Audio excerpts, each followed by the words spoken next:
I think that one of the important things to learn early as an artist is that you should experiment and you should try different things.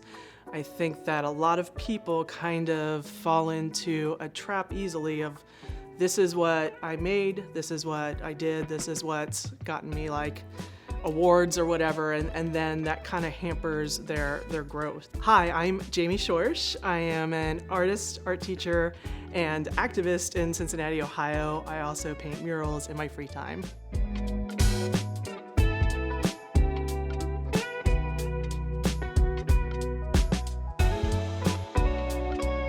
For as long as I can remember, I always loved art. For me in school, art was my number one focus. From the time I was in kindergarten, I remember sitting at my little chalkboard desk, and I would just sit and draw all weekend long. I had a fixation with Godzilla in particular that I drew a lot over and over again.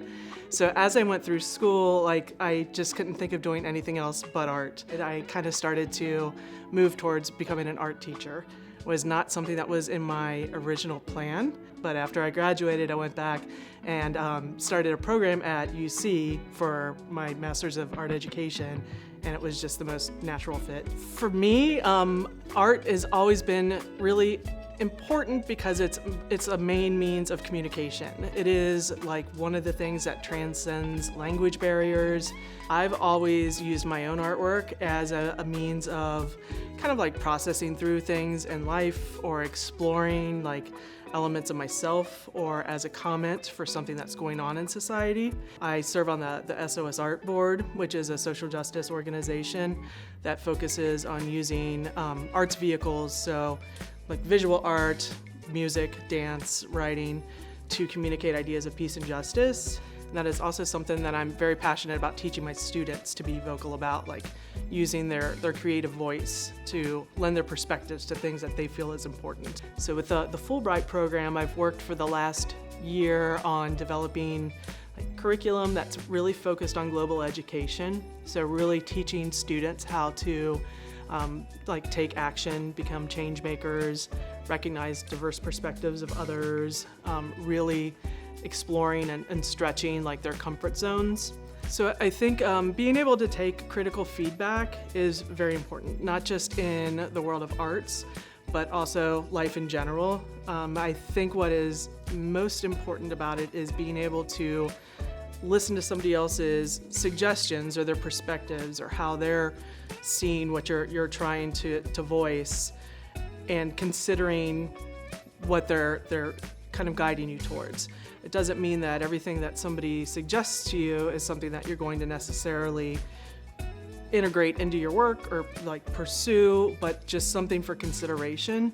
I think that it makes you a much more thoughtful person when you're thinking about the perspectives of others. I think that a lot of times when it comes to talking about critical feedback, a lot of people get very guarded, and sometimes they get very defensive about things, especially with art, because it is something that's coming from yourself. But I think that that's one of the critical things that you need to kind of master. One of the biggest struggles I see with young artists is if it's not right away, they don't want to keep going with it. And I always tell people every artwork has an ugly duckling stage. Even my pieces, when I work on my own artwork, there's always a point where I'm what am I doing? Why am I this is not going how I want it. But you have to keep pushing, and you have to keep trying to see how you can make something recover or try a different direction so that you can be successful. One of the biggest tips that I would have would be to create without attachment to your work. When you have too much attachment or too much of a preconceived idea of what you want to happen to the work when you're done, I think that really kind of hampers your growth. The act of creating work is what the reward is. In my perspective, it's what is something that's within you that you're getting out. So just that process is giving birth to an idea. It's making something that wasn't there before, just an idea in your head, making it something concrete that other people can enjoy. I think that when you limit yourself as a specific kind of artist or somebody that works in a specific media, that a lot of times that kind of impede your growth as well. So people that are like, oh, I just do portraits, or I just do things realistically, or I do like my character drawings, like anime figures or something like that.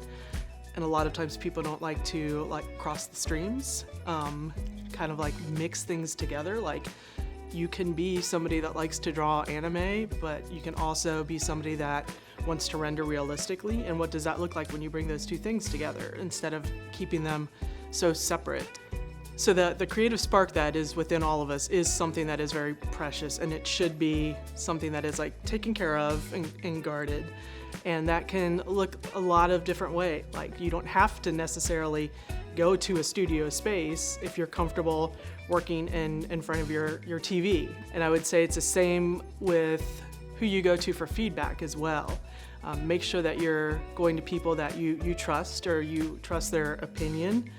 People that you look up to that are positive, that encourage you, not people that are going to kind of like set you down or like deter you from like, trying something new or entering a contest, or you want somebody that's going to be lifting you up. Every career I feel like is possible for an artist. Everything that we interact with is at some point touched by an artist, whether it's like the chair that you're sitting in, the car that you drive, the shoes on your feet.